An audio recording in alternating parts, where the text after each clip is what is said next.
Monday, Eli. Yo. I like that girl part. I think we should just sing our intro from now on. Not if we want any viewers, Yeah, right? for 2020, we're singing. I'm pretty sure we have a self-awareness podcast. Did we talk about that this year? Self-awareness? Yeah, we're not fucking singers, right?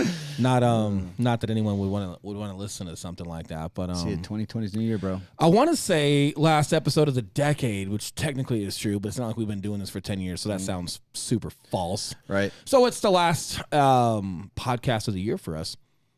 Been a good year. It's been a great year, dude. Great year. We're going to reflect on that. Title today, right, is After Action Reports. And the reason I want to, I like how you change the camera to go, It matters, bro. Wait, do it again. Cool. Because I want to cut that and run a loop. That way I just have that forever. The reason why we titled it After Action Reports is that's something that we implement within our business. That's something that you can implement in your business and in your life. It can go as broad as, an entire year. I don't quite recommend that if you're only going to run one and it's once a year. Probably not the best way to approach it. But after action reports are something that you can run, after every transaction that you have. So if you're in the lending world, if you're in the real estate world and you have a client and you run them through a process, an after action report would go great there. Something that we use for like our agents that we're starting to use this year is their quarterly reviews, which is different. But after action reports, super important, man. And just a synopsis, right? We use that in the Marine Corps, and again, that can go super broad, but it can also be extremely detailed all the way down to a mission, to a training event. When would they use that in? Everywhere, fucking everywhere. Yeah, dude, you take a shit. After action report. Yeah, just to get better at them. Like how well did you do? Did you perform? Yeah. Why not? But if you think about it. Yeah. How many wives? How many flushes? I took a shit. Yeah. Okay, cool. After action report on that, right? Like, what was it like? Break it down. Did it hurt? Did it not hurt? Was it a lot? Was it not a lot? Did you feel constipated? Did you not feel constipated? Well, oh, you felt constipated. Why? Yeah. What's your diet like? Oh, a lot of dairy. Interesting. So, not to be inappropriate on this podcast. However, you could be extremely Day $1 is not a place to be inappropriate. But an after action report is like reverse engineering, man. It's just you cross the finish line, whatever that may be, and then just going back and reflecting.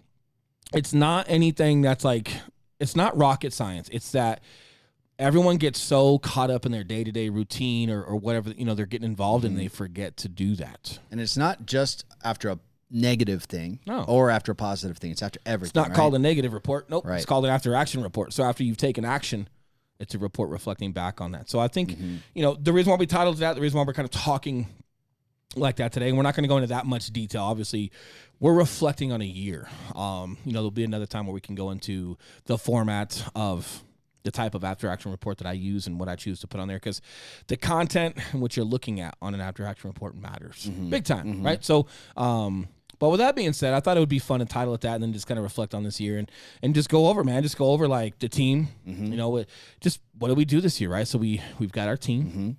We had a networking group. We looked at a men's group. We have our own personal deals, our family, just a lot of different things that we, the pod. How did I forget that thing? Yep. This podcast that we're on. And I think it's important too to do this as well as kind of dive into what we're looking forward to in 2020, because, I kind of like, how we don't script anything on here and people can kind of see our train of thought. I want people to kind of see. No. Switch the camera so I can say, There we go. Not. I know. I do got to get better about that. Bump me when you're going to nod your head and I'll flip it your way. Bump you from across the damn table. Yeah. Throw something at me. But I think a lot of people kind of see this podcast and like, okay, you guys do real estate. We know you do that. We know you do this. How does this all coincide? And where does day $1 fall into play? And I think that's something we can dive into today as well. So people can kind of see how all the dots connect and that we're not just doing random shit, but that it all does really work together for the greater picture. Well, and sometimes it might feel random, especially when you first get started, just following what you enjoy. And I've said this like 1,000 times, but if you haven't heard me the first 1,000 times, the podcast, right? So this thing bloomed, right? Came into fruition after a year's worth of Friday videos. Yep. So you and I were doing what's working, what's not working in real estate, what's working, what's not. We were pretty much doing a slight variation of an after action report every week, and it was on the week. So when we talk about after action reports, it's it's after action. That's exactly what that means, right? That's open-ended on purpose. So does that mean after a client? Does that mean after a weight loss challenge? Does that mean after a certain amount of time, right? Like it could just be, yeah, I can run an after action report every week. It doesn't have to be after an event. It can be after a set duration of time as well. And you can reflect back on whether you're on track with your goals or not, what you're working on. Did you accomplish things in a certain timeline that you planned on? But we were kind of running a variation of that on video through social media once a week, man, every Friday. It was our what did we call it? Friday? Yeah, Friday recap, something like that. Yeah. Some bullshit. Yeah. But it worked, man. It was like, hey, what's working and not working as a father? Yep. What's working and not working as young business professionals, and how do they all correlate together? And how are we staying fit? Are we staying fit? Are we fat? Are we fit? I mean, all kinds of bullshit. Yeah, whatever we happen to be going through and top of mind. And I think I've always had a lot to say. I don't think anyone would doubt that.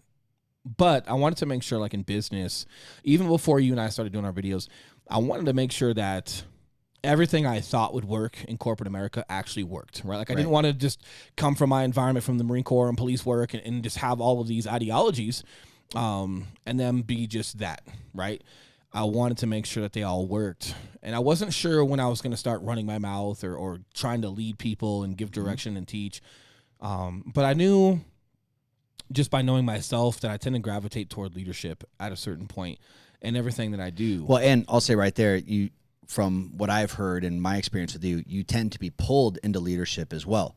Like it's not necessarily something that you go, hey, can I do this? Hey, can I do that? No, It's like you go and you do your thing, and it's like people are like, hey, Will, we need you, like, come do this. Yeah. We need you here. Like you tend to be pulled into it a little bit, and as I start to get pulled, definitely once I start becoming proficient. Some people want to see that, and it's nothing against anyone, man. Here's my thing on humans. We're all here just trying to figure this shit out together, man. Like, and you start realizing that once you hit a certain level in adulthood or just experience, and you're like, oh, no one's different than me. We're all just here, wherever this is, right? A simulation, planet Earth, right? Who fucking knows, okay? But hey, we're all here just trying to figure it the fuck out, right? And time isn't necessarily justice, which means just because you've been around doing something for a long time doesn't mean that it's still the right thing to do. In addition to that, there's variables, okay? So I'm not you.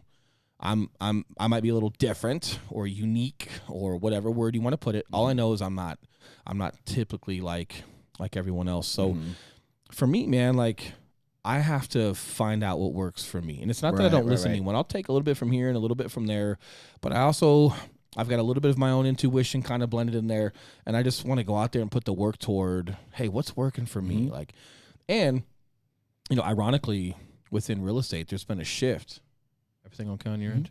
Just Eli's looking at the computer. Just monitoring. This one keeps blacking out. Might be just the old monitor. It's a monitor, yeah. Gotcha. Might have been my breaking. The camera just can't. What's up, boys and girls? Bro. Yeah, right. But real estate was unique these past couple of years in the sense of there's definitely been like a generational change, and I see that not only in real estate but in insurance. So guys that sell insurance, people that do 401ks, what do you call those folks that sell life insurance policies? Financial advisors. Yeah, financial advisors. There's been a shift, and I feel like the same age brackets, and this is just my lens, so if I'm wrong, I'm wrong. It's just what I see. But the same age group demographic, there was a lot of baby boomers in financial advisement. There's a lot of baby boomers there you go. In real estate. Yep. Right, but there's been a shift to like a younger demographic, not necessarily like in their 20s or anything like that, but there's been a shift to more of like one of the younger generations. But on top of that, simultaneously, social media started scaling. Right, so it almost like just leaped. So not only is it to a younger generation, but it's just a completely different systematic approach on how you maybe conduct yourself. And it's nothing against people that are ahead of us in real estate, but I think, whatever, and look, this is going to be true for you and I one day, right? Unless we're like Grant Cardone, shit's coming around, rocking it the fuck out. Here's the deal. The folks that created a real estate dynasty or a great career and sustained it for 25 years, that worked for you. That tool doesn't necessarily work by itself anymore, right? And I don't know what tool people use, but we tend to fall back on let's just call it old school, okay? Old school real estate is relationships and friends and handshakes and postcards. Yep. And again, people used to like getting phone calls at their house. People used to like getting postcards, right? Nowadays, it's not that they don't work. It's just different. If you're calling someone, there's got to be value. Cold calls are hard. So if you're calling people, there's got to be value. If you're dropping off postcards or buy one, get one half off little gift cards in the mail, it's not that they don't work. There just has to be value. And I don't want to get into that because it's a whole nother podcast, right? But we've explained that throughout the year as far as how we're a hybrid. I'm very old school with meeting people and shaking hands and being good to my word and creating events to where I can meet real people.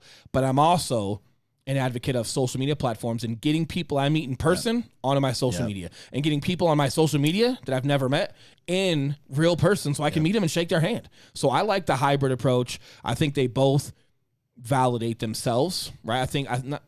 No, that's not how I want to say it. I think they both work together. Yes. Yeah. They work together. Yeah. And I think that's the way you should do it. And frankly, one enhances the other, man, because it's now we have the capability to scale old school shit. Yeah, 100%. Yeah. And it's harder work. And that's the thing. But here's how, again, my naive, we'll call it, lens. Not everyone, that's a stupid word. The majority or a lot of people that I've seen through my lens, through my scope, tend to fall back on a process to make a decision of one or the other. Yeah. Democrat, Republican. Yeah. All guns. Look at all my guns. Let me take photos of my guns on social media. No guns at all. Guns are bad. Burn them. Melt them to the ground. We're a different society. One or the other. Now, keep in mind, those people are also, the sides are also the loudest. Yeah, they are. And then old school, hey, you got to meet people and shake hands or buy every single lead online on Facebook, right? Like, and there's shortcut versions to everything. Yep. But for me, man, I've never, and I used to feel weird for this, believe it or not, or out of place. I've never been completely one side or the other. Not because I am incapable of making a decision. Not true. We're talking at scale. But for me, I just feel like, and it's also not because I think, kind of like when like your kids fight, right? One kid says one thing, another says the other. It's probably somewhere in the middle, right? Right. No, it's not. It's not because of that either. Like, oh, okay, one side's this extreme, the other's the other extreme. Like, okay, it's probably somewhere in the middle. No, I'm not saying I'm in the middle either. Like, I might be more to the left on something or more to the right on something. Not using that as a political phrase, by the way. Left does not mean democratic in my world. Okay. I just mean if we're measuring it, I'm not always down the middle on decisions. I might be more pro-gun than not pro-gun. Yep. But I might also not think it should just be completely open the floodgates with guns. Right. Not saying that's my stance at all, using it as an example. You mean, Will, that you have a unique opinion? I don't know. That's great. And I know you're being facetious when you say that. Oh, my God. I think that I just try to have my own thoughts in place, but I do think at scale. That's such a good idea for humans. It is. Well, here's the thing, dude. I also know when it comes to some of these large topics, I don't know. I'm not in office, right? Like, there's a lot of things I'm not exposed to that just hinder my ability to have the strongest opinion. Don't have to spew your opinion all over social media. Another great idea. Yeah, 100%. Well, and it's because, man, like I also understand that my opinion might not be entirely correct. You know what I mean? Like, but it's for you.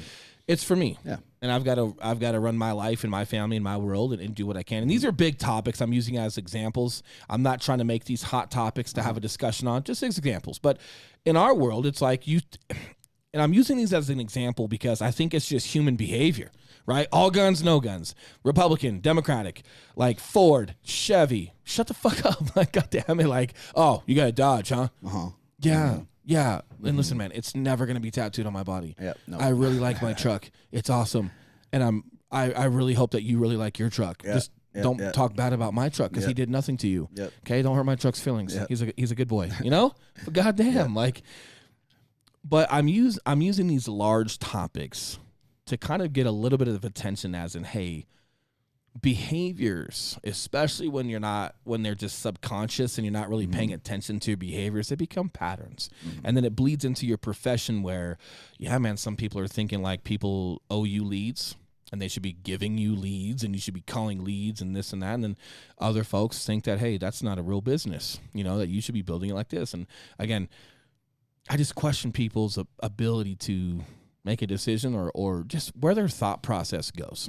Right. So one thing I like for my mind, like a little fail safe I have in my mind of just being careful of that is I always try and catch myself if I use the words always or never, because nothing is always, or everyone. And I caught myself earlier saying, yeah, everyone. you did. And nothing is never, never. Right. And that applies across the board. If I see a marketing piece that says never do this, some clickbait shit, right? I'm like, Well, dude, here's the other thing too. A lot of times based off of like our patterns on how we make decisions, we're also very partial to what benefits us. As in, if something works for us, that's how you do it. Yep. No, that's how you do it. Correct. Not everyone, right? So like when we go out and teach and we support our team with how we do it, this is what works for us. Do I think it could be used, and coincide with other processes in addition to how we operate? I think so, depending on your workload and how well you can delegate and manage a company potentially.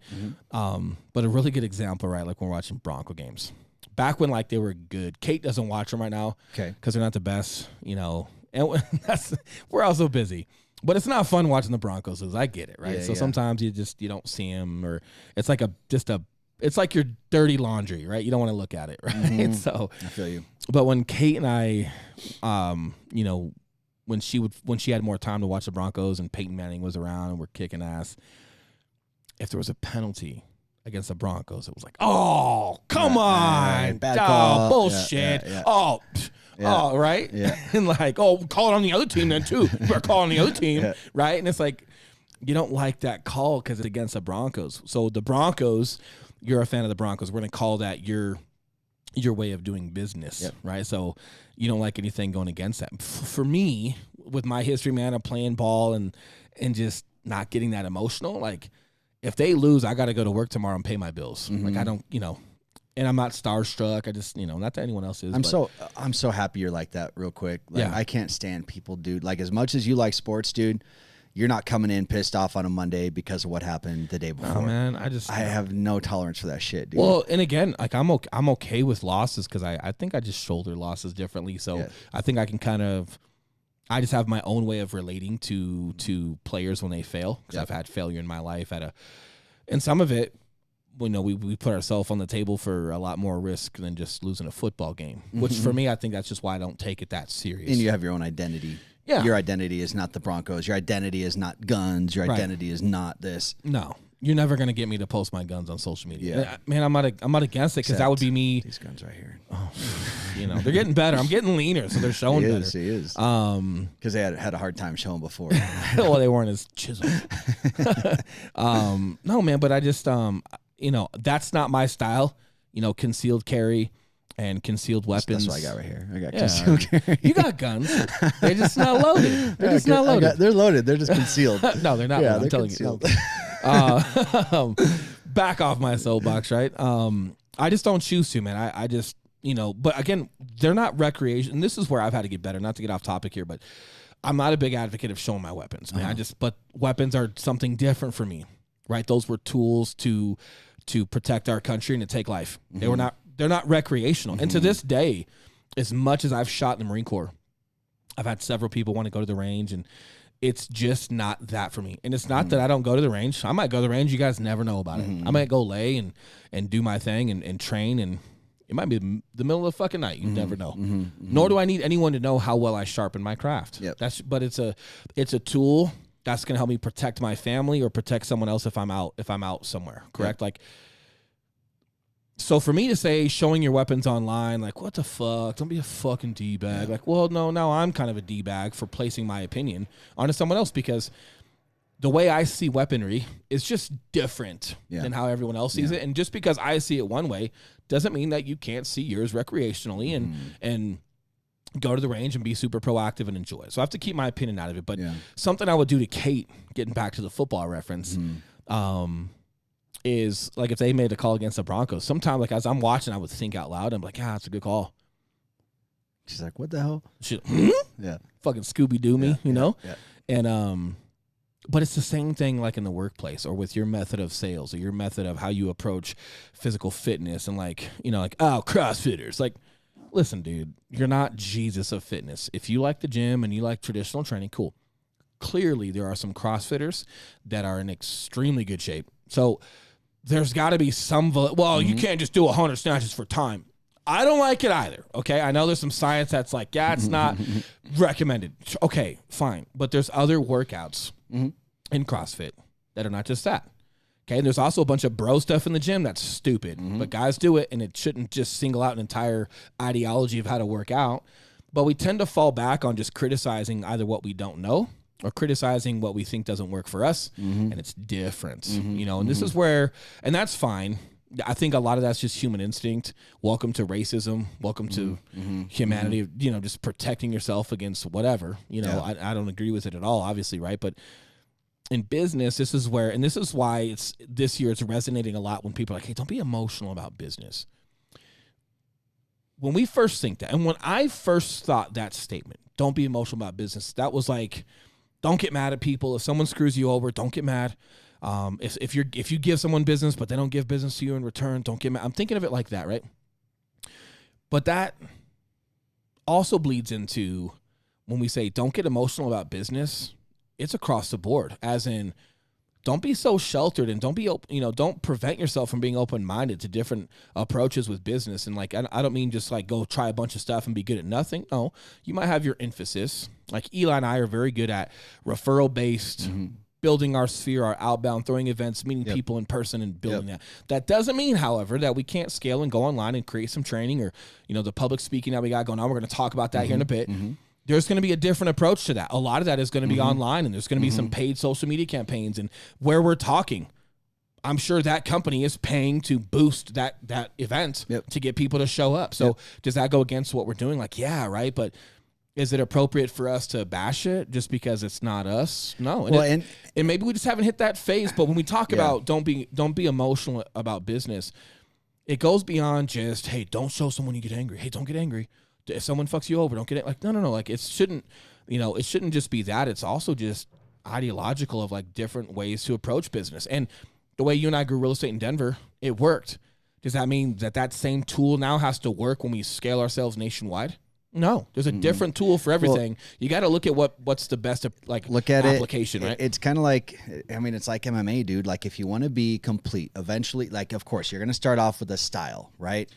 And most guys until now, most guys have had an emphasis because a lot of your guys like Donald Cerrone, a lot of these veterans, they were around prior to mixed martial arts. So you had a lot of guys who were kickboxers, wrestlers, Brazilian jiu-jitsu, but they're now in MMA. So they train everything, but they had like a focus. Specialty. For the first time, we're having a lot of these younger kids grow up who are now in their young 20s and 18, where they just grew up at an MMA gym. However, you're still going to be more talented at something than something else, and you gravitate to a strength, believe it or not. Well, and I think that's okay, but to get to your point, and that's when you become like well-rounded is when you adopt additional styles on top of yours, but can do it in your own way, right? So it's like eventually, we are going to graduate to doing more marketing and lead generation through our like real estate business, for example. However, it's going to be done our way.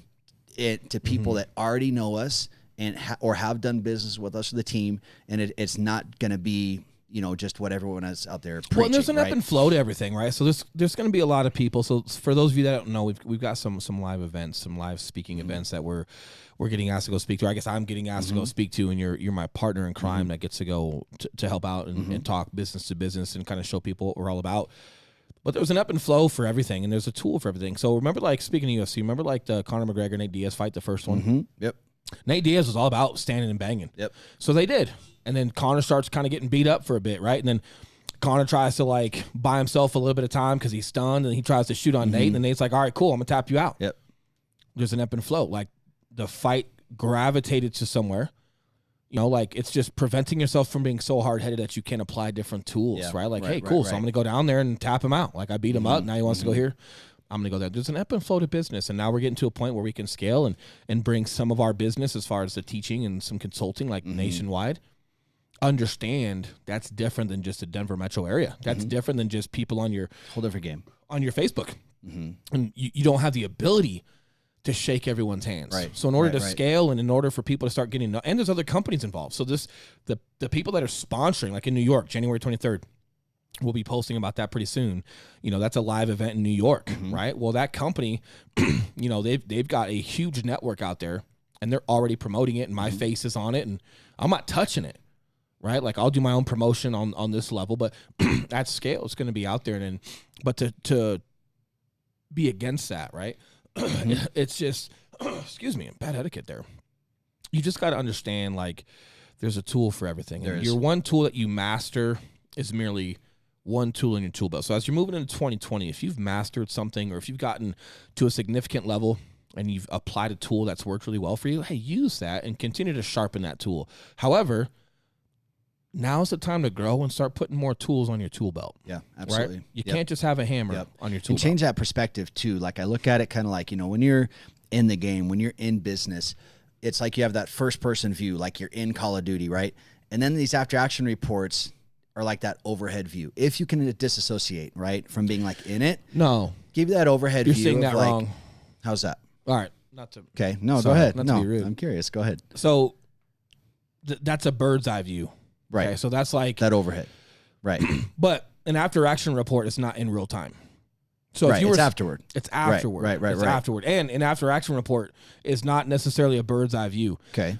So if we were in Call of Duty, okay, right, and you're running a squad on your TV, I'm running a squad on my TV. An after action report after we all won that mission or we all died, the after action report would be specifically like, for me, from my lens, what worked, what did not work. Okay. You'd have one for yourself. Okay. What worked, what did not work. Okay. And then if we were a part of the same unit, right, us two squads, like you and I as squad leaders, could meet up, with our command staff and like, hey, what worked and what didn't work? Well, hey, this didn't work. Why? And we got to figure out why. Okay. And then there might be some disconnects between you and I. Right. Or like the bird's eye view. I can't see. You can't see me. I can't see you. A bird's eye view is slightly different than in real time. But when you come collective together with your points of view, essentially you can see the complete picture. So correct? right, and so the culmination of an after action report as you move forward on that is like, okay, so what are we keeping? Like, what do we need to get rid of? Like, hey, whatever. Maybe you're using bad etiquette on the radio, and you're trying to use words that you can't pronounce, and like V sounds like E, dumb shit, whatever. Yeah. I'm shooting from the hip here, but you're gonna get rid of some stuff. Hey, that's not working. Cool. And then what's working, keep that. And then hey, what can we implement now to get better? So that'd be like, yeah, this wasn't working. Because, hey, man, I can't hear you on the radio. Everyone is shooting. All right, cool. So remember we talk about pop and smoke? We use smoke for phase lines. Right. Because when gunfire and shit's blowing up, you can't always hear radio or someone yelling down the street. So a lot of times we would use smoke. And different colors of smoke would mean different things. Cool. So that would be an example of like, hey, dude, like we didn't move and we got stuck in that ambush because we were waiting on you. Well, I don't know why you were waiting on me. Like I got on the radio and said, move your ass. Fucker, okay, well, I can't hear you because shit's blown up. I'm in my surround sound video game chair. I got fucking Doritos over here. I'm drinking. My mom's fucking yelling at me in the background. I couldn't hear shit. Oh, okay, well, maybe let's play when your mom's not home. Cool. And then, hey, I'm going to pop smoke on the screen. So when you see green, fucking smoke pop up, now you know to move forward. So that'd be something you'd implement moving forward. Well, that's what I mean. So by after action report, having the bird's eye, you get all the perspectives. So you see the whole picture. Okay, but we'll go with that. I'm thinking bird's eye in real time though. No, I mean afterward, right? By talking and getting all this shit figured out, right? So what went well, what did not go well, and then what are we keeping on board that went well? Big picture. And then what are we going to implement moving forward? Right. So the popping smoke instead of like radio commands would be one. Yeah. All the little adjustments. Like, hey, I'm going to go on the radio because you also want to preserve your smoke, right? But it's like, hey, if it doesn't seem like it's crazy loud, I'm going to get on the radio and tell you to move. If I don't get an A-firm over the radio in 5 seconds from you, right, I'm going to say it one more time. And if 5 more seconds go by, I'm popping smoke because I'm assuming you can't hear me, right? Kind of thing. So when you're conflict resolution, when you're in business and you're doing a transaction or you're doing a marketing campaign or you're working through your client, at the end of that transaction, at the end of that campaign, at the end of whatever it is, that talk or whatever it is you're implementing in your business, you're connecting with every person that was involved with that. They're essentially your team, right? Yeah, and here's why, right? So if we're going to talk real estate and I'm running like an after action report on a transaction. So I helped a client, right? Am I the buyer agent? Cool. So I've got title involved. I've got the lender involved. I've got my buyers involved, my role, inspectors, appraisal, and all that stuff. The reason why I like going at that level is because at the end of the year, or at the end of the quarter, if you got 12 deals and you're going to try to dissect what went wrong and what didn't, what went well, what did not go well, and you're looking at 12 deals, it's going to be hard to try to review. It's kind of like doing laundry once a month. Yeah. No, it's too much. Don't do that. Do it once a week, do it twice a week, but keep it to where like you're able to do it in an hour, right? Like that's why we talk about, hey, clean, like when you tell kids, right, hey, clean your room every day. If you clean up a little bit here and there, it's you can maintain it. Same thing with your after action reports.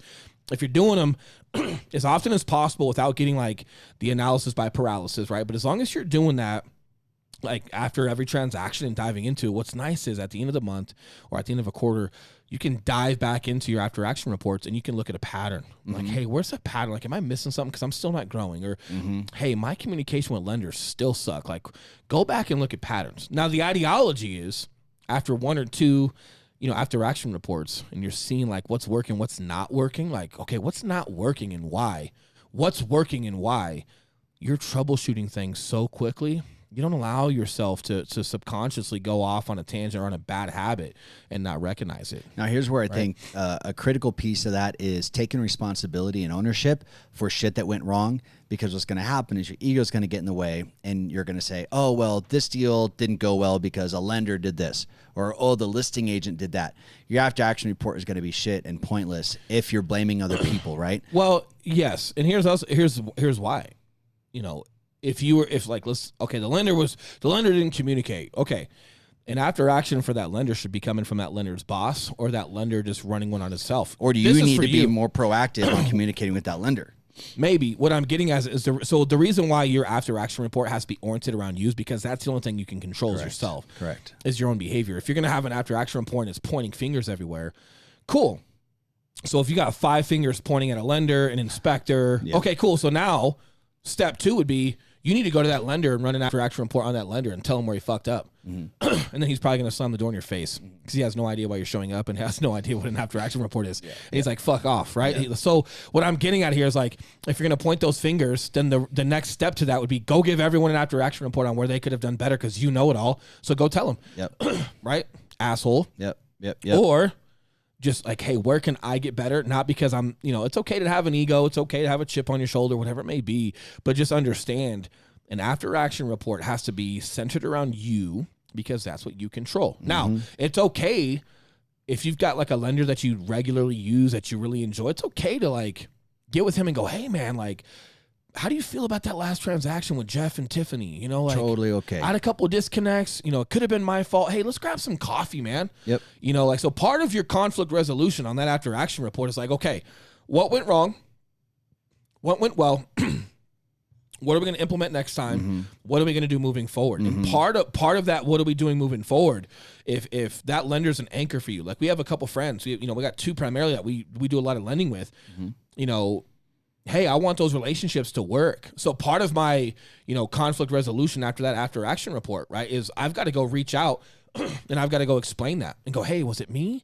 Could have been me, man. Like I could, hey, let's lay this one out. That one got a little messy, huh? And I think it could have been better. And hey, man, first and foremost, it could have been my fault. But hey, when you got time, let's sit down before we go too much further into any other transactions. And hey, let's make sure our level of communication is well. And Scott, one of our good friends, I've done that with him time and time again. And then he's given me some of his own feedback, and it works well, and it creates a cohesive unit where we just complement each other. But that's important, man. But again, I'm still falling back on me. What can I do? Okay, I can go to Scott. I can blame myself for my part. I can ask his opinion on what he thought about that transaction and where we could get better. And then I'm going to take the initiative on thinking like, hey, here's where I think I could get better. I want that environment to be friendly so it doesn't feel like I'm attacking someone, especially if it's like my first 1 or 2 talks with someone. You don't want to come off the wrong way. You want to make sure that atmosphere is good, and you want to make sure that you take initiative showing that you're okay to take some of that accountability. Yeah. And it's more about, hey, I want to grow with you, not point a finger at you. Yeah. And that's something I think people really need to know about these after action reports is that has to be your default. Your default has to be me and what can I change? What can I control?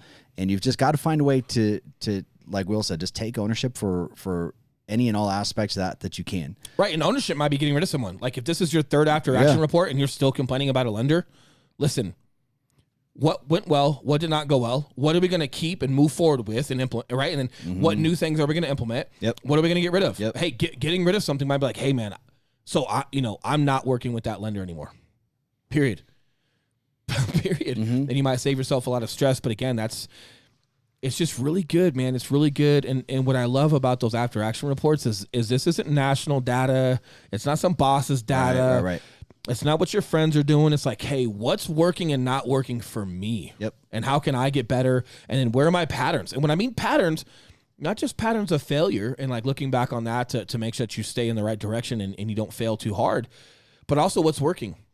If things are working, you want to recognize that pattern just as much so you can triple down on that and gain some momentum, man. That's how you really scale yourself, is when you start figuring out what, like, not only what's working, but why it's working. Why and how. You start putting so much energy into that, and you're just a lot more decisive in the decisions you make, are that much more productive, and you start gaining hand over fist, man. Like you'll do the amount of volume you did the year prior in 6 months, and like, what the fuck, But again, it's not rocket science. It's just taking the time to dive into like, okay, what's not working? Why? Dude, right. And then, man, hey, Eli, these things are really working. Like, why? Like, let's kind of feel that out too. And then boom, we got it. Great. Yep. Now you're solving for X. Now you're back to algebra class, right? Now you're solving for X.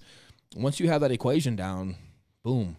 You know what to focus on and be repetitive with in order to gain that success. Yep, and that shit takes a while to figure out, man. Yeah. Getting that formula and just paying attention, and that's where just documenting your business, documenting your systems, just getting your shit down. However you track your shit, it's super important to be tracking everything so that you have data to go back and look on. I remember when, I'd be having clients on a diet or they're training for a show or something.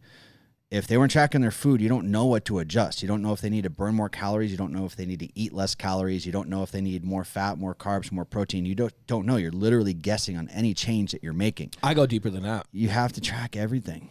Not only do you have to track everything, right? But like, so you're their trainer, so they're spending money on you, or were you like free? No. Oh, they paid for you. Yeah. So they're paying for your service, but then they're not tracking their calories. Now, was tracking their calories something that you require for competitors or people with like real weight loss goals? Yeah. And sometimes people do just get into that zone of like they very obvious. Hey, we kind of hit our goals, right? Now they just want to keep training with me. Yeah, cool. They can. Well, we've hit some goals, maintain. Right? Yep. But prior to that, like, oh yeah, for sure. Every single person coming on, required. So you're looking at it like, man, like I don't know where to make adjustments for you, right? Like, because you're not tracking anything, so I don't know if you're burning enough. I don't know if you're burning too much. Like, I see where your weight's at, but like, it's a shot in the dark because you don't know what you're fueling your body with. Correct? I'm one step further than that. Hey, why are you not doing what I require? You're paying for me. This is something that's serious to you. You're either a competitor or you have serious weight loss, so it's a health issue. And you're spending money on me. You're spending time out of your day to come here. Why are you not tracking? Yeah. Because it ain't fucking rocket science. Yep. Okay. Yep. Like you can look up how much, like, dude, there's so much access to like how much food you're eating, what you're in, like what calories they are. Yep. And if you have a pattern of what you're eating, a lot of it's going to be very similar. I'm like, why? Yeah. Hey, before we go any further, right? Sit down. What's up? Right. Because we're not going, and man, I'm not going any further with you until we solve this crime. Yep. Because I'm not going to keep shooting in the dark, man. Like I could take my own energy and get a different client that's a lot more productive, that makes me feel better because I'm giving it to someone who wants it. However, not saying that that's where we're at, but I definitely want to know what's going on in your life to why you can't prioritize or why you don't respect yourself enough, or for some reason, like you're not taking me that serious and you don't think that you have to track your calories. Right. And this is where you're wrong. Yep. Right? Yep. You're here for a reason. Yep. And sometimes they need to be shaken up. But they do. and if you're there in your business, if you're not tracking your business, like Eli and I, we track every transaction everywhere, down to your old man helping us out with his spreadsheets. And I'm like, man, it makes my brain numb. Yep. It's smart true. dude, it's true. like, but it matters. And as we continue to evolve, like we're jotting, we're jotting things down on the whiteboard today, and we're looking at stuff. And then what I really love about forecasting all that stuff and laying it out so you and I see it. Yeah. Where I can see your lens, you see my lens, and it's on the same board, and we have a great understanding of like my responsibilities, my lane, your responsibilities, your lane, how they all coincide together. The more you project like that and we start seeing it, and after you've been working together for a while, you start seeing where there's going to be cracks. All right, so we're going to need an LLC for that, or do we not? Could that project just go into this LLC? Yeah, it could, but then how does it get paid out? Interesting question. Like we start to see where we might have some obstacles, and you almost start preventing them before they fucking happen. Yep. But again, that's over time and repetition of running it at a smaller level, transactional, weekly, right? Like you can run an after action. If you're new to this, you can run an after action report on a workout. Yep. I mean, you're doing an after action report. You can run an after action report at the end of your day. Okay. Like, and you can get good there, but I promise you, as repetitive as it was, like with everything I did, in the Marine Corps and with law enforcement, now your after action reports get so good as you start throwing out your forecast report of like, okay, cool. What do we got going on? What are we being intentional and deliberate about? What are we being consistent with? What do we have consistently on the docket right now that's working? Like, let's lay out our pillars for 2020. What are we keeping? What are we not keeping? Like cool. Right. And then because you've done it for so long, man, you can kind of like almost forecast where we're going to have to troubleshoot. And then you throw in a control measure into the plan before it even fucking happens. Yep. But again, like there's an ebb and flow to that. There is. But it matters. Like your after action report matters for as much as, like when we talk about goal setting is harder than people think. And not so much with, no, it's not. I want to lose 40 pounds. Okay. Fuck off. I'm talking about, cool. What does that look like? What are you going to do every day to accomplish that? And what's your deadline? Same thing. Everything that we're trying to scale for 2020. It's not hard for you to go write $1 over there, or for you to write an event number over there, or a transaction number over there. It's not so much that it's mapping out your day-to-day routine. Exactly it looks like. Right. And then writing out your pillars, because, on those, and then like for you and I having a weekly meeting, we see each other every day. Doesn't matter. Once a week, we got to sit down and go, hey, okay, here's our 3 pillars. What's going on in this one? Where are we at in real time? Where are we at on this one? Where are we at on this one? Does this one need help? Yep. Is this one good? Is this one on cruise control? Is this plate spinning? But this one needs a little bit more spin. We could, am I out of state? Are you in state? Like we've got to communicate those, even though we see each other every day. That has nothing to do with being deliberate and intentional with getting back to that drawing board and making sure that everything we have going on, every pillar is getting the amount of love and care that it rates. Yeah. Or something's going to fall away. And that it's possible too. Like if you're setting goals for yourself that you don't even know, that you're literally just throwing a number out there that sounds good. Like people would say, I want to lose 10 pounds per week. I want to be a top producer. I want to punch example. In the face. Okay. So here's, for example. God damn it. That's the equivalent of like, okay, I want to lose 10 pounds a week. All right. Well, there's 3,500 calories in a pound. So that means you're going to need to burn eat your fucking left 35,000 calories you can't. more you fucking can't cut your arm off. If you haven't done a deal and you say you want to do 40 this year, do you have the systems and resources in there to even if you had the clients to do 40 per year, do you have the systems and resources in place to even do that? No, you fucking don't. Here's a weird thing about goals, right? Like a lot of times we see the 40 pounds, 40 deals, 40 chicks, whatever the fuck you're up to. Okay. Cool. Bad goal. That terrible goal, right? Being funny, right? I tend to focus on my front sight tip, right? And this goes back to shooting. You're shooting from, 300, 500, 1,000 yards out. You're focused on your front sight tip, or you're focused within the crosshairs and your reticle within a scope, right? The target's actually out of focus. It's blurry, and your front sight tip is within focus. So I focus on that. So when it comes to a goal like that, I also want to create like habits that are sustainable. So for me, that goal might be like, like if alcohol is a huge contributor for me with my diet, I'm going to say, you know what? I'm not going to drink any alcohol. I'm not going to put like and I might have that goal of 40 pounds as my long term, but I need to focus on my day to day. And maybe day to day is just making sure I don't drink alcohol. Or maybe my day-to-day is making sure I don't eat fucking Little Debbie's because they're amazing, especially with milk, right? Like, you'll find your way to the promised land when you're finding yourself focused within the day-to-day incremental details, not losing sight of your end state, okay? It's there, and it might be a little blurry. Not blurry because you can't see it, okay?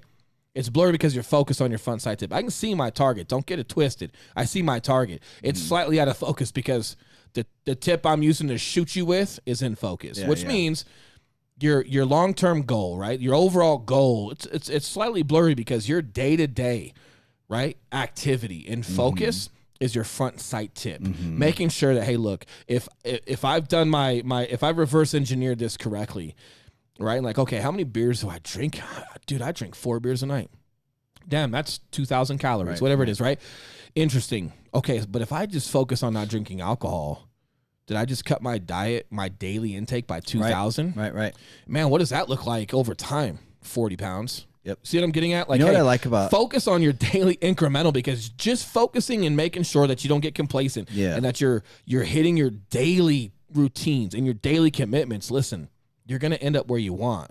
But when you want to just focus on that goal that's way down the road, go to the range, get yourself out to 1,000 yards, focus on the target. Tell me how many times you hit. You probably won't hit it even when you are focused on your front side tip if you're not versed in shooting, right? But even just shooting pistols, dude. Pistols are a lot harder to shoot than most people think, especially effectively, right? Go to the range at 15 yards and focus on the target instead of the tip, right, with a pistol. You'll be surprised how off you are. Right? You know what I like about what you just said about like focusing on like the beer and stuff, right? Alcohol. You're focusing on what you have direct control over. Yeah. Because even if you're doing everything on paper to lose 3 pounds a week, you don't really have control if your body decides to cut 3 pounds of fat that week, right? Nope. You can influence it, but you don't have direct control over that. No. I love focusing on shit you can actually control. Yep. And it's within your grasp. And every day you don't drink is like a intermittent success. Yeah. Right? It's an incremental success. We had a guy in our networking group wanted to lose 100 pounds. Needs to lose 100 pounds. Yeah. And it was so far out of like realm, like 100 pounds. I'm like, hey, bro, you don't got to lose 100 pounds. And he's like, no, I do. I go, nah, man, you got to lose 5 pounds 20 times. And each 5 pounds, at least your second half might look a little bit different than your first half, because your first half you might drop a little quicker than the second half. However, we got to lose 5 pounds 20 times. Okay, what is losing 5 pounds? How many calories is that? You start looking at it. If we're burning more and we're eating less, that's a double positive right there, right? So if we're going for walks or we're taking, doing the stair stepper, or we're getting a workout in, and then we're keeping our diet somewhat the same, but we're just cutting it in half, I promise you, dude. Yeah, every night at dinner, I eat a pizza. Okay. Hey, cool. So do that. Just eat half the pizza. Yep. What? Yep. Listen, shut the fuck up. I'm not your trainer, so do what you want. But I promise you, when someone has that much weight to lose, and we're not talking medical conditions. Let's not get fucking stupid right now. We're not talking medical conditions. You're diabetic. I'm not fucking with that. I'm talking about you just put on weight and you could more. And I'm not talking about you got type 2 or you're insulin resistant because you chose to be fat. That's not a medical condition. That's your decisions. They're reversible. When you're dealing with someone that's that extreme, that's where it starts. Hey, man, just go walk the dog. Hey, take the stairs to the 3rd floor when you go to work. Hey, eat half of that pizza. What do you eat for lunch? Well, I eat a calzone and a large Coke. Okay. Hey, eat half the calzone. Ask them for a side salad. Drink a Diet Coke. Control what you can control. Okay. And then and let them have Diet Coke during their meals, but during the day in between your meals, you're drinking water. You're not drinking juice. You're not drinking your fucking Gatorade. You're drinking water in between your meals. But hey, for your meals, you want a Diet Coke instead of a Coke? Hey, have a Diet Coke. Right. Am I saying that's the solution? Am I training Olympic level out? No, I'm not. But their ability to make decisions and their ability to be consistent is not there, which means that's where it fucking starts. It's just taking stuff off the plate, man, and just making it easy enough where I can see it. All I got to do is just do that. Throw it in the fucking trash. Before you even sit down with your pizza, throw the first half in the trash. That way, when you eat that first half and you're still hungry, the other half's already in the fucking trash. I'm trying to make decisions achievable so they can learn how to be consistent there. And once you can teach them to be consistent there, you can get incrementally more advanced with some of your goal setting or your tactics, okay? But at first, man, that's not where we're at, okay? Like, my son's not doing algebra. Well, maybe he is at 15 months. I know he's Asian. That's a bad example. But you see what I'm getting at, right? Like, advancement comes incrementally. It does. And if we don't have a habit, like if we don't have a good habit around that, if we haven't found a way to be consistent in life, you can't expect that, right? And that self-control, that's a discipline right there. Like having the discipline to throw half that pizza out is a muscle you're gonna have to strengthen, because you can't expect to have the discipline to eat no pizza if you can't even throw half of it away. Yeah. You know what I mean? Yeah. Like it's those good incremental goals. So we're talking about goal setting. Let's talk about what we got coming up for 2020. Well, bro. so yeah. Well, hey, easy, Let's get double. into it. So What you got? that's been big, right? It is just goal setting and just after action reports, right? And then, like our team, networking group, clients, growth. We got rid of the networking group. We did that for a year. Yeah. Well, yeah, we finished it and chose not to continue. I'm sorry. Right. Yep. I said that wrong. Yep. We chose not to continue it. Any comments on that? No, data, man. Trial and error. So what was the data? We tried it. We completed it. I mean, at least for me anyway, it was a good opportunity for us to get in front of people, get our message out there, genuinely help people, right? From an aspect, not asking for business. And then coming to the fact that, hey, like, we need to scale our shit. That was my big realization. Let me right? let me speak on that. Yeah. We start out with 25. Yes. How many definitely. did we give or keep? take. We ended up with about half 12? of that. Yeah, about 50%. Half. Yeah. 50% gone. And then out of the people we kept, so we have kept everyone. No. There's probably a couple sprinkled in there that Probably another 20% probably that weren't gone. doing their part. Yeah. However, like, it was our first year, right? Some of the leadership stuff we had with people that were on the leadership with us couldn't commit as much time as they thought they could. So Yeah. it's hard to go cutting more people if leadership can't commit to the same time you're expecting people to, right? So definitely some growing pains there. What I'm getting at is the math, right? One in how many people were really achieving at a level that we could feel they were taking all of the knowledge. Maybe 20%. Cool. And I must, hey, not good or bad. I had a great time. I enjoyed everyone in that class for the most part. By the way, for the record, the guy that needs to lose weight that was in that networking group gained more weight. Funny. Yep. Haha, not funny, but you know what I'm saying? Habits, right? Sometimes support groups or being accountable, you still don't do it, right? Which means you just haven't gone through enough pain to make that change. But here's what I'm getting at. Here's why my statement is why we need to scale. Yeah. If 1 in 3 people or 1 in 4 people out of that group were reaching a level of achievement that we felt was adequate and worth the amount of effort we put toward that class, we have 3 people or 6 people. Oh man, like, so to create another class year in and year out and put that much time into it, the numbers are small. But if you scale that and that goes nationwide, well, what's the math on 1 in 3 people when your cap is there is no cap? Yeah. Right. So that's why sometimes it's valuable to scales, because you're only going to find so many people within a certain demographic and a certain mile radius that can show up face to face and do it. But when you scale content, our second highest download is damn Germany for day $1.0. Yeah. So if you're doing real estate training, if you're doing some type of leadership training online and it's scaled where anyone around the world can watch it, well, even if your ratio was the same, 1 in 3 people are going to take it and run with it and actually become successful. Well, look at Gary Vee. What if his ratio was 1 in 3 people, but he's just in New York? New York's huge. He would crush, but he's worldwide.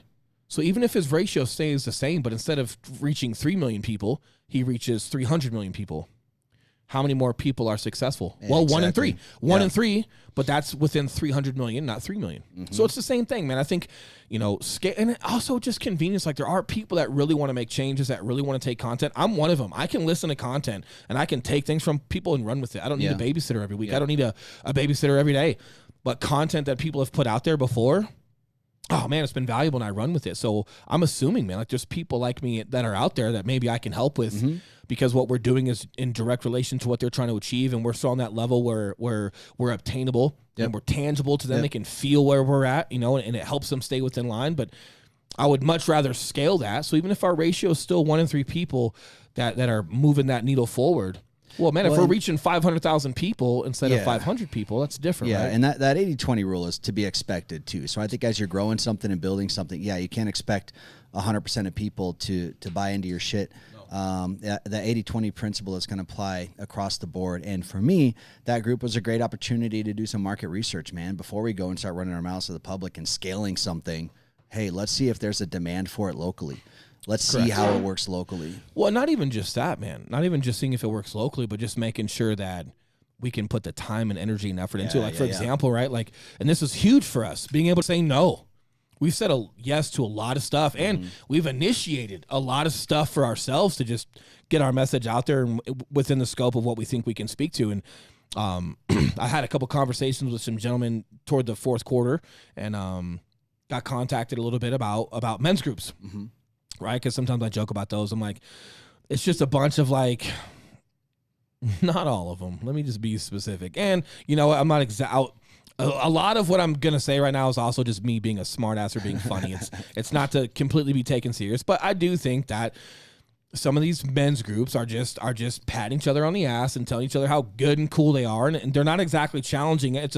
It's a support group for like battered men is what it feels like. Like you guys are all victims, and now we're just like super kind to each other, and everybody's like, "What about Bob? Hey, brother, high five!" Now, come on, man, right? And what I don't like is they talk brotherhood and integrity and all this stuff, and I'm like, listen, you're taking that from like military stuff, okay? And like we're using certain words, but what you're reflecting, hey dude, listen to me. A brotherhood is not, if you guys haven't fucked each other up or gotten into an argument or checked someone's shit, it's just not. It's not like, but we're using this like we're marketing it to welcome people in, but in reality, man, like we're not necessarily getting better. So I've been against them. Only from my lens. And from what I've seen, I'm not going to say every men's group out there is bad. I can't even speak to 99% of them. So I'm only talking about my stupid brain and what I've seen, right? So after having a couple conversations, you know, with some guys on social media and in person, it was like, well, dude, why don't you do one? You know, and I'm like, interesting. So we start looking at that, and we start looking at what that looks like. We have a meeting. We have 20 guys come through the office. We're sitting at a big conference table. We're writing down what we think is important. You know, we're taking some ideas, what they think is important, and we're getting a feel for some of the guys and just where things are at. And as we took a look at it, I was like, you know what, man, there's a lot of time. There's so much content in this because this is not a real estate training class. This is not a how to scale your business. This is not how to bring culture and leadership into your company. This is not a scope. This is a broad topic, right? Men. There's fatherhood, there's integrity, there's how you run your personal life, there's marriage, work life, marriage, going through divorce, kids in a separate household, addictions. I mean, we're talking pretty much what it means to be a human that has a wiener. Okay? Pretty much, right? So we started looking at that, and I was like, as we started getting to the drawing board on the topics that were important, that were endless. That'd be a great book, by the way. What it means to be a human that has a wiener. Well, you got to say, you can't say man anymore, right? Like everyone's like so gender neutral. Our men's book someday. Yeah, you just got to like draw a human and like circle the wiener, right? Jesus. But when we started looking at that, I was like, all right, cool. So what topics are important? We had endless topics that were important. Okay, well, let's consolidate some of these. Can some of these go to here? Can some of these go to there? And you try to downsize and consolidate to be as matter of fact as possible and to be as efficient as possible. You can't talk about endless topics, right? You could have a group for 10 years, you wouldn't cover it. So we're trying to be efficient. We're brainstorming that. It was like, you know what, man, we don't have the time for this to commit. Like, we've got these events this year. We have the team that we're so committed to. We have our own personal business, our own personal family. We're launching a veteran campaign as far as veteran homebuyer courses with a good buddy of ours. And we're, you know, there's a lot that goes to that. Hey man, we don't have the time to put that. And just being honest, once I started meeting some of these guys and, you know, that had come through, and we started talking like just real men problems or just human problems, right? You just happen to be a man, because some addiction, some problems are just across the board. It's not men. I think a men's group just makes men safe to talk to one another because no women are there. No one has an ego. No one's puffing their chest. No one's showing off for girls. No one's embarrassed to talk about something. So when I started looking at that, I was like, hey man, excuse me guys, sorry for the bad etiquette there. When I started looking at it, at least for me, it was like, dude, not only do we just not have the time with integrity, right? We don't have the time to really do a good job with this. Secondly, man, I don't think I should be running it, right? I don't think I've lived enough to go tell men how to live, dude. Like I've got kids. I'm a dad. I've got a family and, got all that stuff, got the baby mama, right? Like I get, got the business, but we've got some men that have kids that have kids. We have some kids or some guys that have kids that are teenagers and they're going through stuff. And we have some guys that are 25 years into business. And I felt like running a men's group, at least from my perspective, is like going to grad school. Kind of like how I see financial advisement, right? Like I always felt financial advisement should be after you've created your own wealth. Guys that create wealth, investing other people's money, you're really good at scripts and you're really good at just like sales. You're a sales. You're a sales. And I'm not against it. I'm not against it. You're good in sales.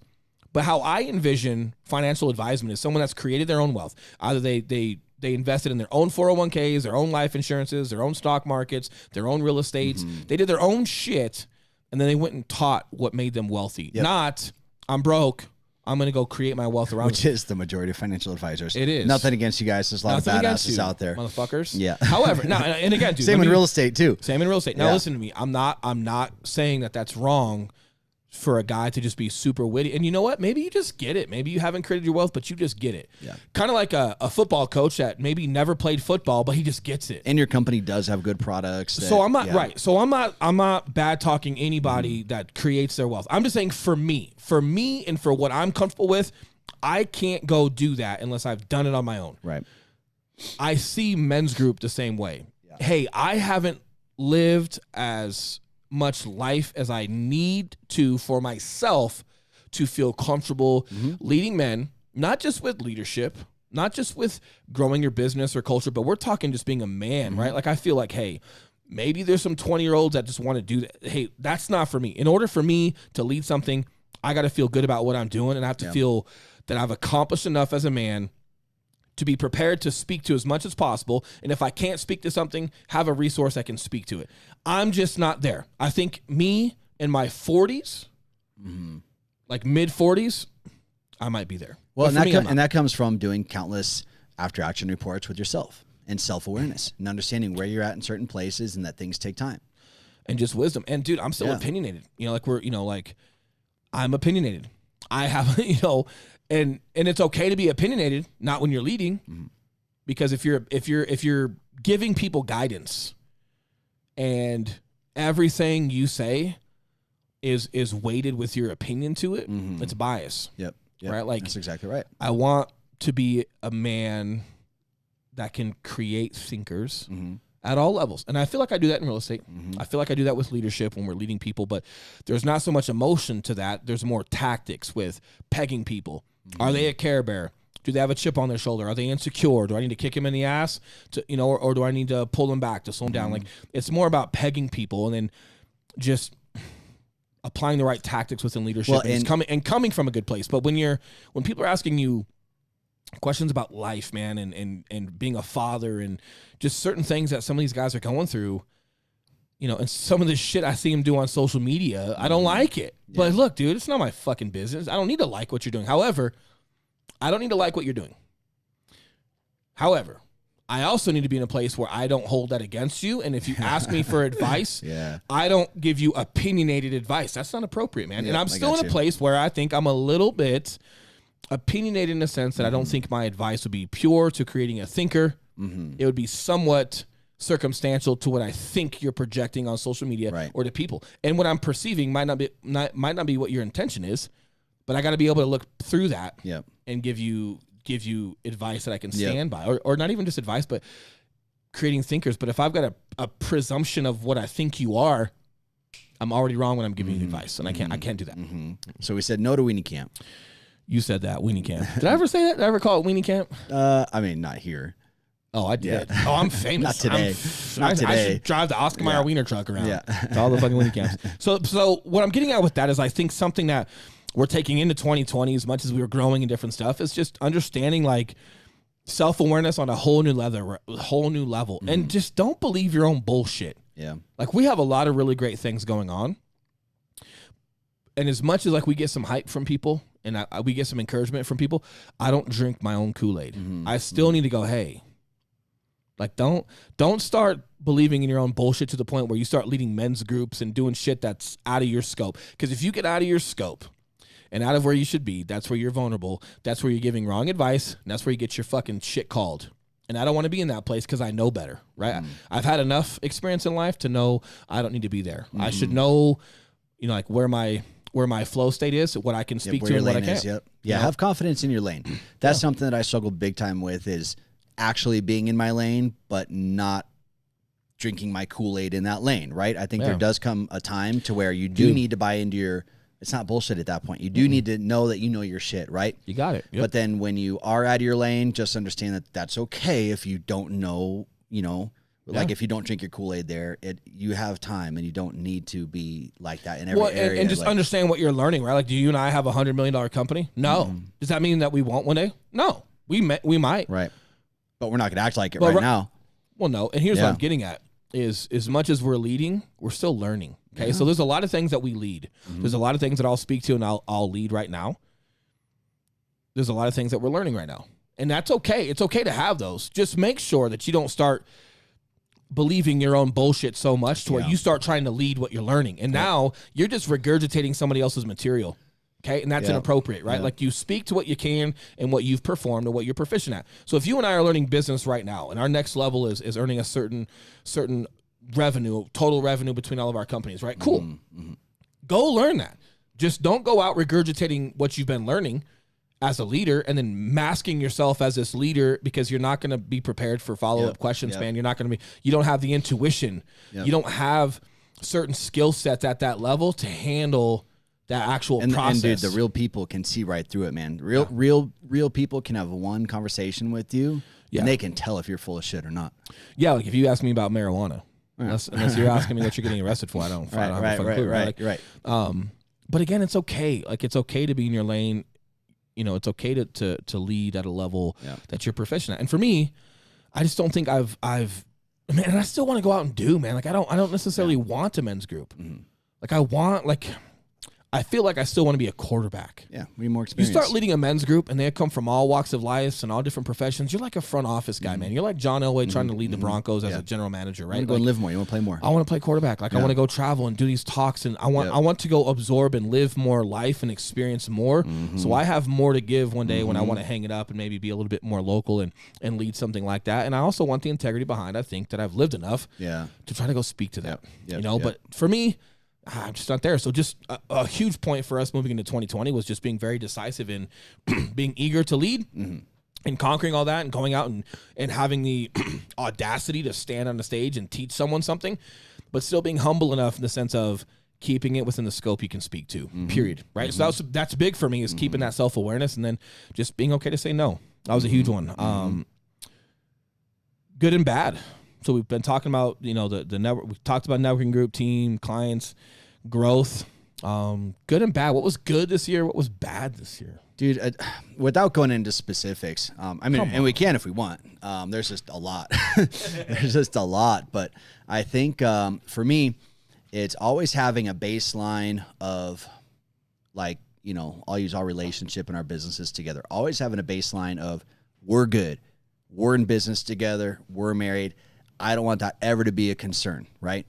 If you have your baseline established, now the good and the bad. Let me articulate that a little bit, because I think you're being a little vague. I think what you're saying is, like, for you and I, we're a relationship, business, but relationship. But you and I are not having the breakup talk. Correct. If you get mad at me, you're not breaking up with me. Correct. If I'm mad at you over something, I'm not breaking up with you. Right. I think that's what we're talking about. Now, minus you spending all the money from the company, like fucking a chicken or something. No, I wouldn't. No, weird stuff. We might be able to market that. Maybe not even that. But minus serious crimes, right? Yep. You and I are at a point where disagreements are more than okay. We have our stability. Well, we're not having the breakup talk anymore. And for other people, how they can apply that in their business, it's just having a baseline commitment, and by commitment, I mean fucking committed, non-negotiable, right? Committed of whatever it is you're going to do. Yeah. Once you have established that baseline commitment in your mind, whether that's a partnership or your business or whatever that is, the good and the bad becomes super easy, because then it's never a question of, am I going to fail or not? The question is just, okay, hey, that worked. Great. Yeah. We can do more of that. Oh, hey, this didn't work. Let's not do that again, or let's make this little adjustment. Yeah. It's so easy once you've established that basic foundation of, okay, this isn't going anywhere. And once you've established that, Now it's like, okay, now what are my options here? Correct. Right? Bailing out is not an option. And that took us about a year. And we've been fine the entire time. We've had our disagreements. I think you were super scary one day and slammed my door. I was like, maybe once. I was in fear. That was probably because like my hand slipped. And it might have been your door. It might have been me. I'm remembering it. It's funny because now that we look back on the year, if I'm remembering correctly, everything was you when it became to like being scary or raising voice.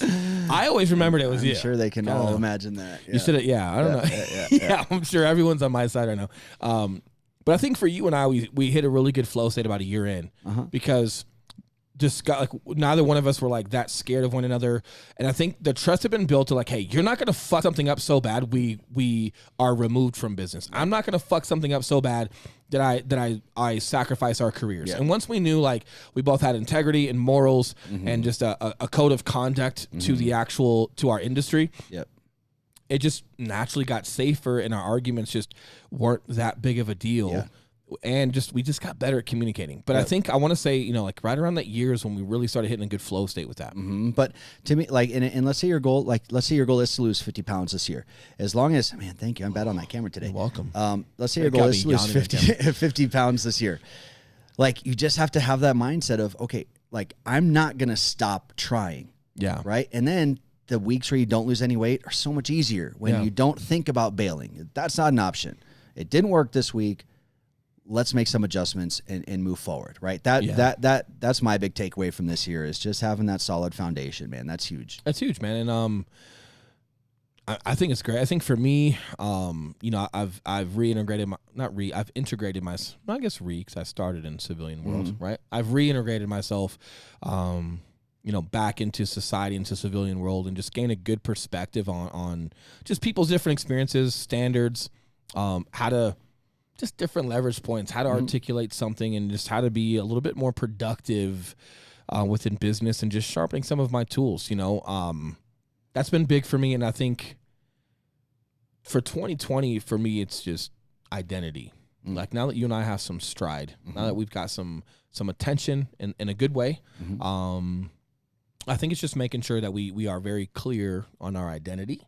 And that no matter where we scale and where we're going, we just make sure that our identity is intact. And a lot of times you hear from celebrities or different people, not that I'm comparing myself to a celebrity here, when you hear about the Bill Gateses and some of these different guys and you actually dive into their story, there's a lot of times where some things got a little controversial.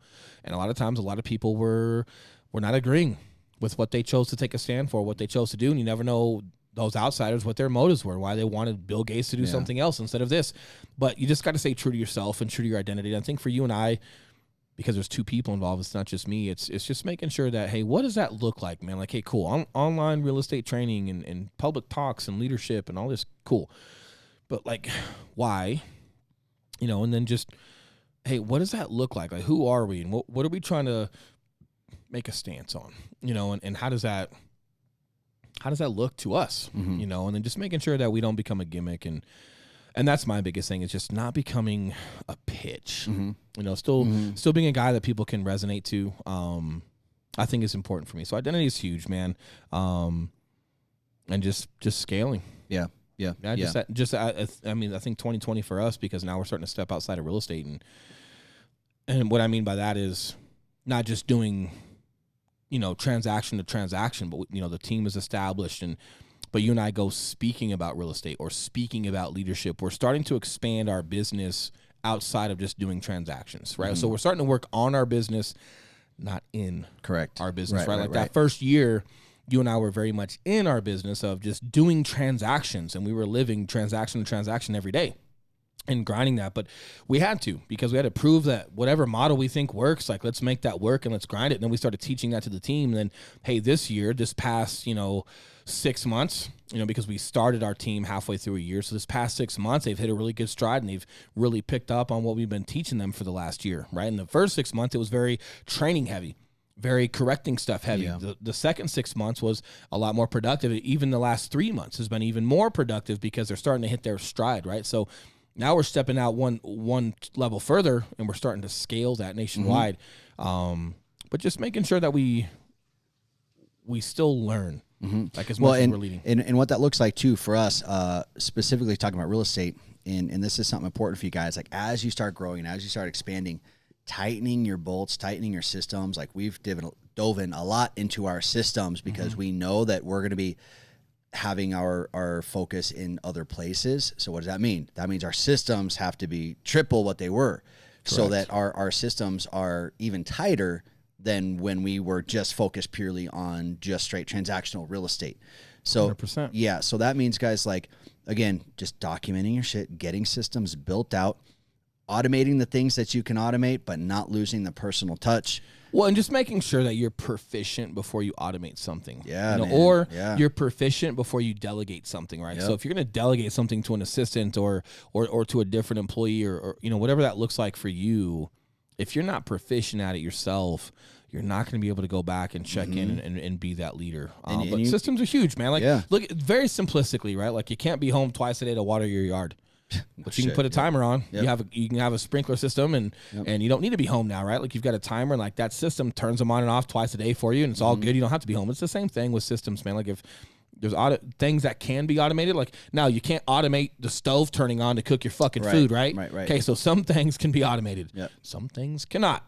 Okay, so just understanding that and just please just be a subject matter expert at your craft before you delegate it out. That way you're able to, as you supervise, you know what to look for, you know where people get lazy, you know what they slack on, you know how to handle situations if you got an employee having a hard time with a customer or with a their own system. Like, you just have to understand, like, is it the employee or is it the system? Did I not teach well enough?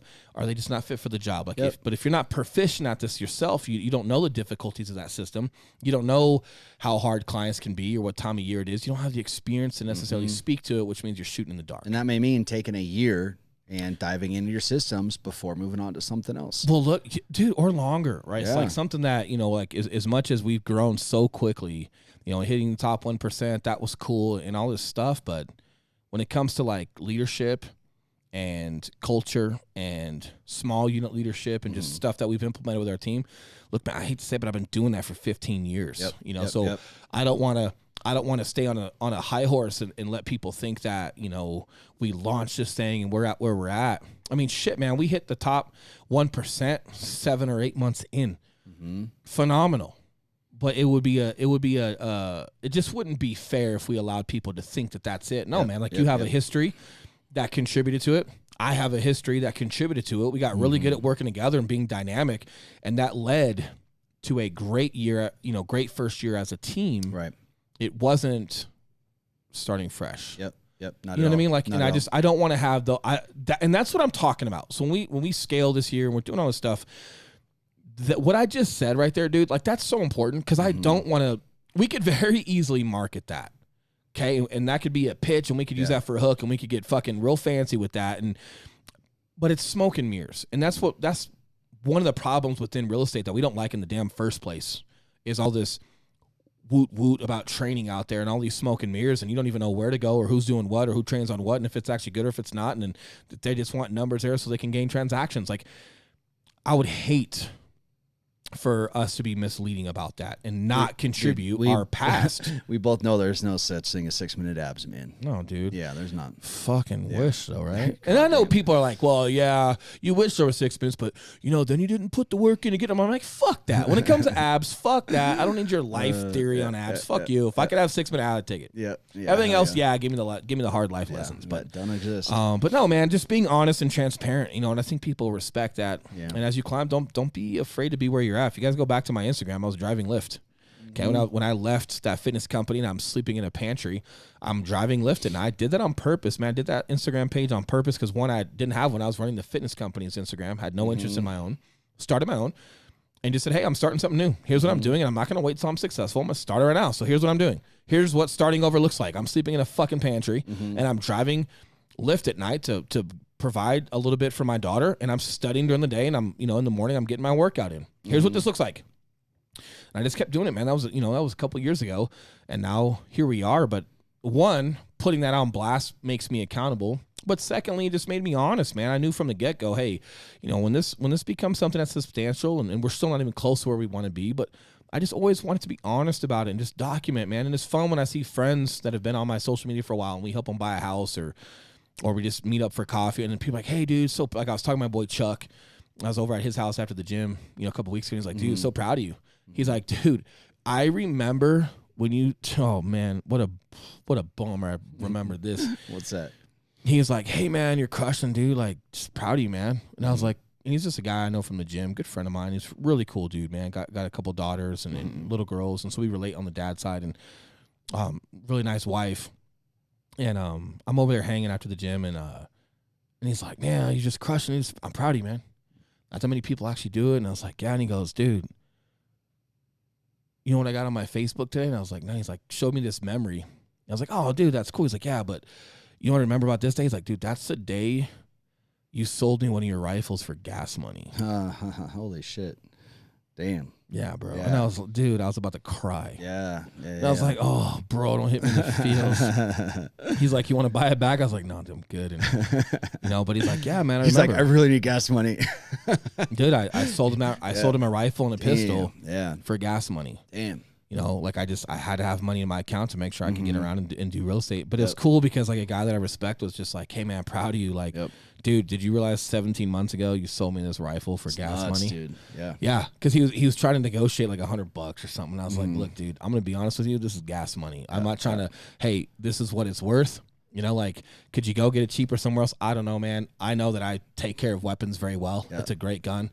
Listen, dude. It's gas money for me. Yeah. So if you can get $100 cheaper somewhere else, cool. But it's $100 out of my pocket when I'm trying to rebuild right now. And he's like, no, man, I get it. Cool. Pay me, right? That's cool.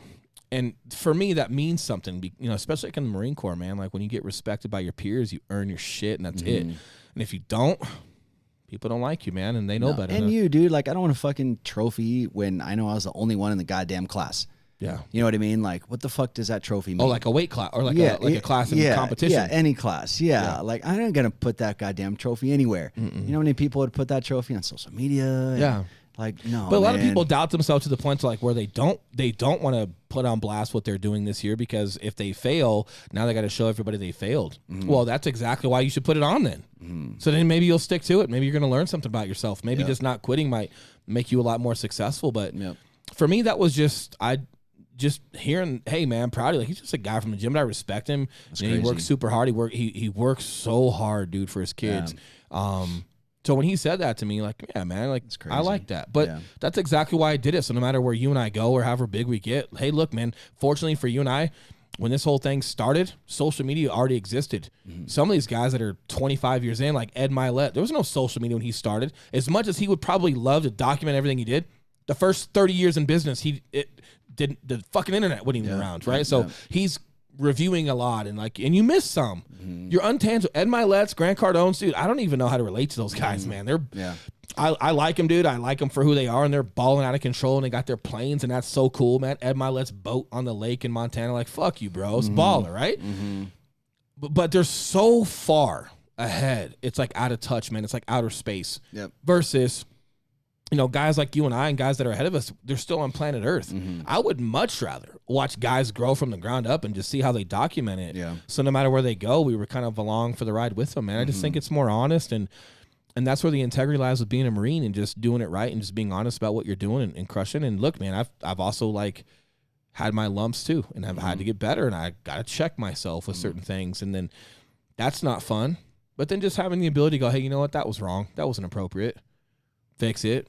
Adjust, move on. Have poopy pants for a day and then fix it. And but yeah, man, it's just that's important. And I think my biggest focus for this year is I know we're going to be learning a lot.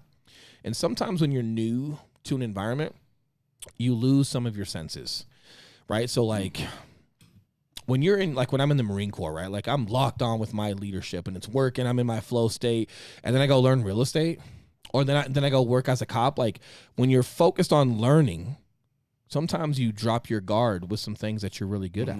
Like your intuition isn't your gut feeling or your intuition, or it isn't quite there because your environment's new. Right. So a lot of things you're like, man, how old habits too. Well, because you're not, you're not in your zone, man. Like kind of like Emmanuel Sanders, wide receiver for the Broncos, got traded to the 49ers. I bet you he's out of his comfort zone because he's learning a new playbook, and I bet every once in a while he forgets something that's so basic. And it's because more of your attention is going to learning. okay, then being in Denver, knowing the playbook, it's secondhand, Yeah. right? And you're on it, and you're not. It's subconscious at that point, right? Versus like you go somewhere, you're out of your comfort zone, you're learning new. Yeah.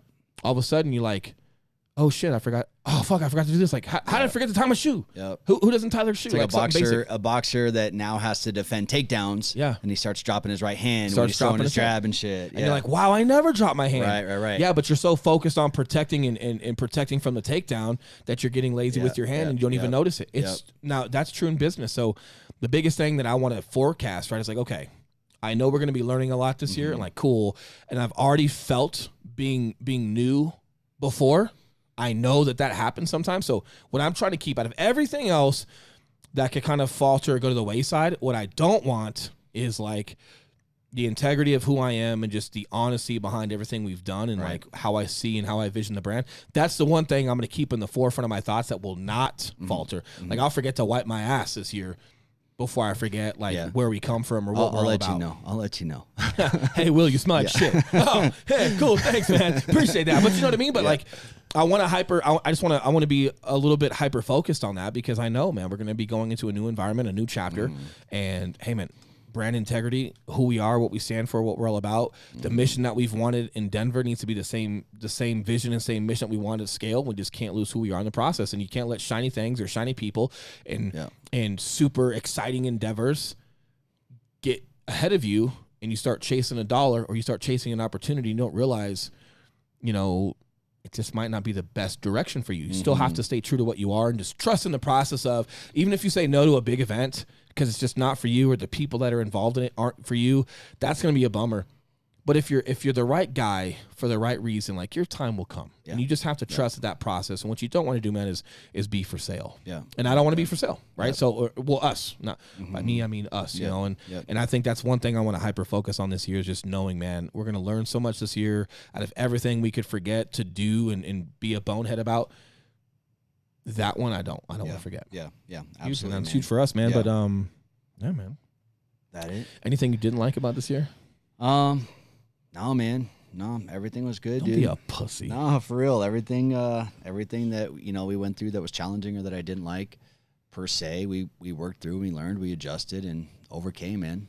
Yeah. No, it was a phenomenal year, dude. I'm definitely excited for 2020. We had our kids. I know our kids were not born this year, right? Because they're a year and a half old, so they were born toward the end of 18. 18. Yeah. Good thing it's on my fucking wrist, huh? Jesus. Yeah. But it's been an interesting year being a father, and managing that and having a 9-year-old. That's interesting. Yeah, I don't think anything beats being a dad. I think it's nice too because as we go out and as we're doing our thing, like I already think like what Cash would think of me. It's an anchor. Yeah, it's an anchor, dude. It's that North Star. It's the compass of like, how is this going to affect?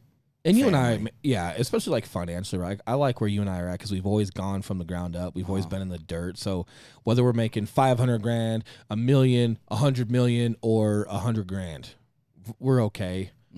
What comes first is like our family. Yeah. You know, like what my son thinks of me and are they happy and are we getting time spent with them? And I'm not going to like sell myself to the devil, dude, just for money. Nah, dude. No. I mean, that's one thing you hear Gary Vee talk about legacy a lot. And for me, the only legacy I give a fuck about is with my family. I want to impact the world. Great. Right. Yeah. Of course. However, no one's opinion of me is greater than my son's or my grandchildren's. Yeah. Especially nobody. Especially just feeling like if they're going through something hard and you're not there. Yeah, dude. Last thing I wanted to be like is, dad affected the world, but my life wasn't that great. We had this lady at work. The lady I'm talking about. I'm not going to say her name. I don't have permission to.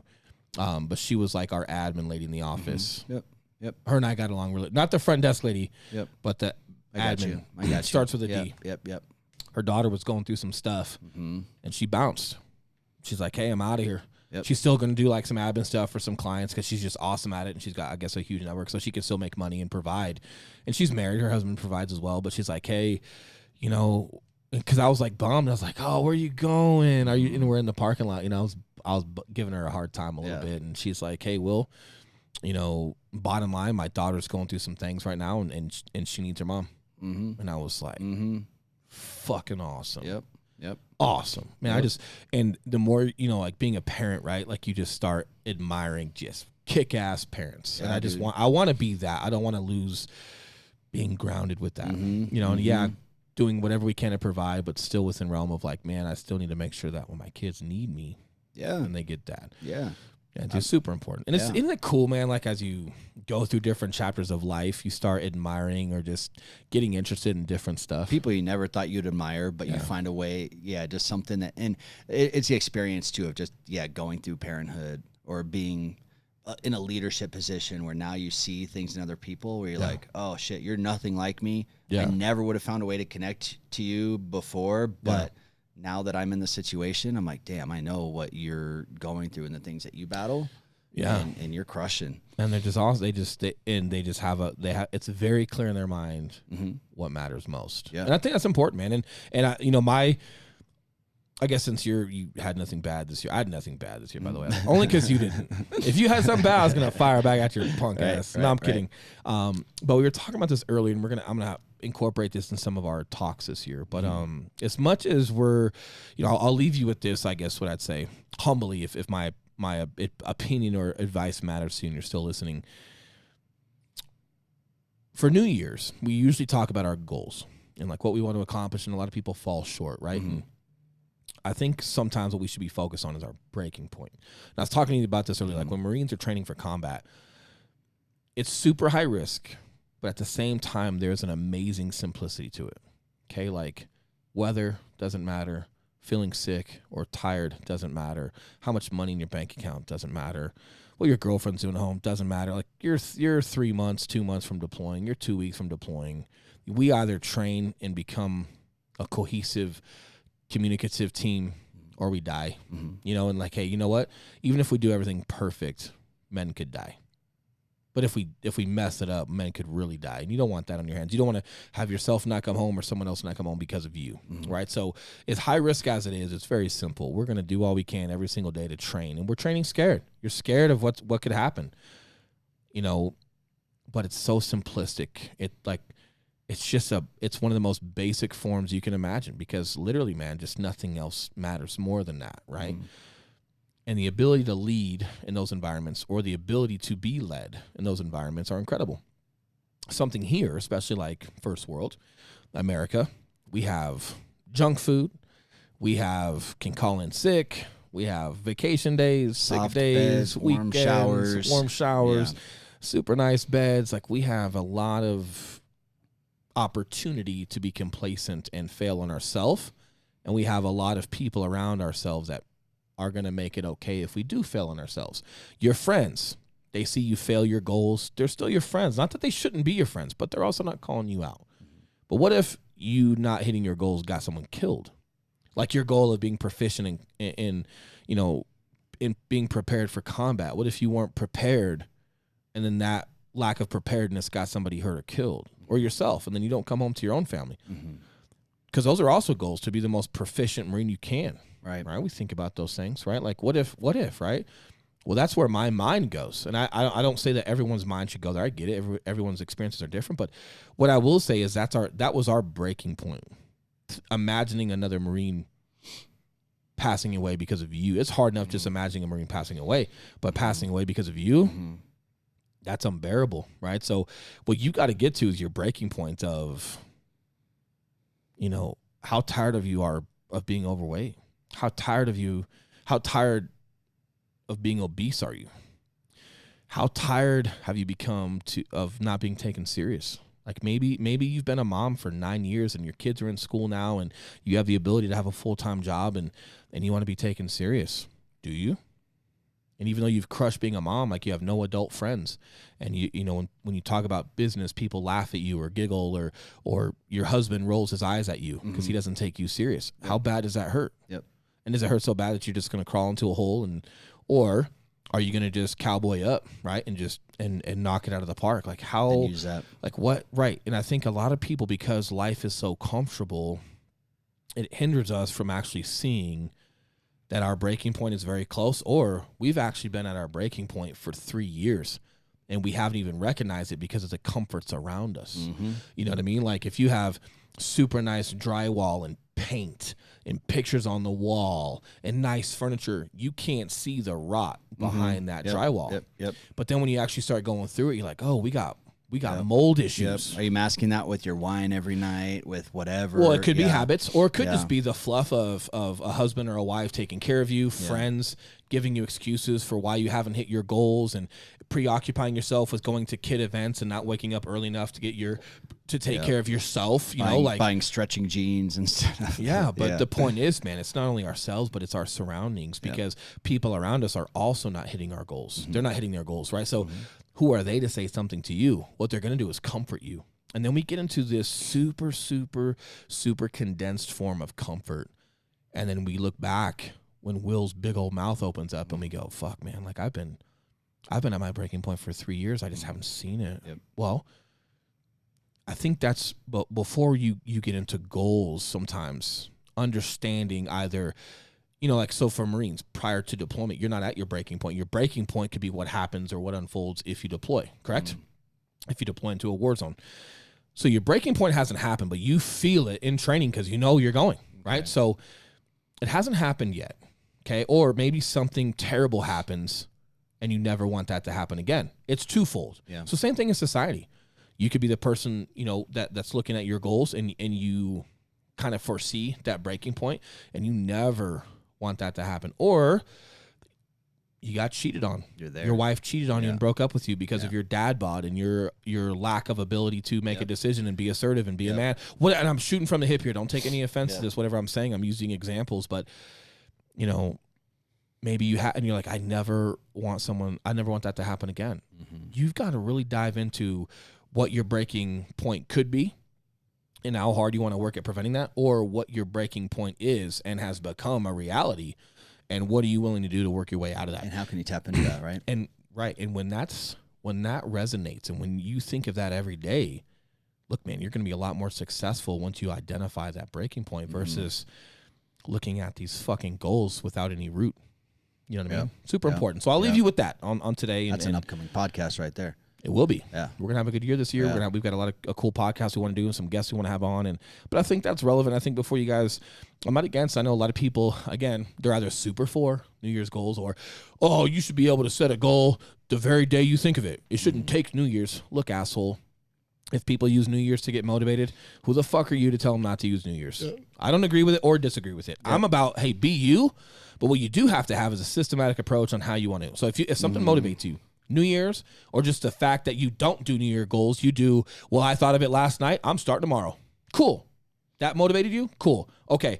Having a New Year resolution motivates you? Okay, great. We've accomplished the same thing. Both you idiots have motivation now. Yep. Cool. It's your systematic approach on what you're going to do with it. And again, man, it's really resonating with your breaking point because, dude, when you're in training, when you're training and you have constant reminders from Marines who have deployed prior to you about the feeling of a Marine passing away, and now you're training.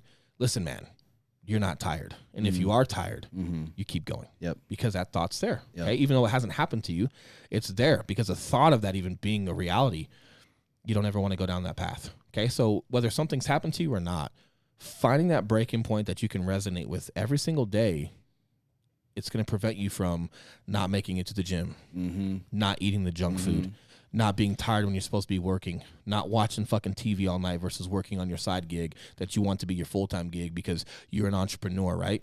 Well, okay, what's motivating you through those day-to-days? It's really cute to be motivated, but it's short-lived unless we have, some type of like ownership of that breaking point, man. That pain, dude. It's huge. Yeah. Thanks 100%. For listening, guys. Happy New Year's. Happy New Year's. Enjoy it on a positive note. Hopefully that didn't sound too negative. I'm just trying to resonate with you guys to just get you to think a little bit differently, maybe from a slightly different lens, to just give you some perspective on what to think about. Yeah. Tackle those goals. We'll see you guys Friday. Yes, you will. All right. Take care. See you guys next year. Oh, goddamn, man. I knew you were going to do it. See you guys. See you guys. Out.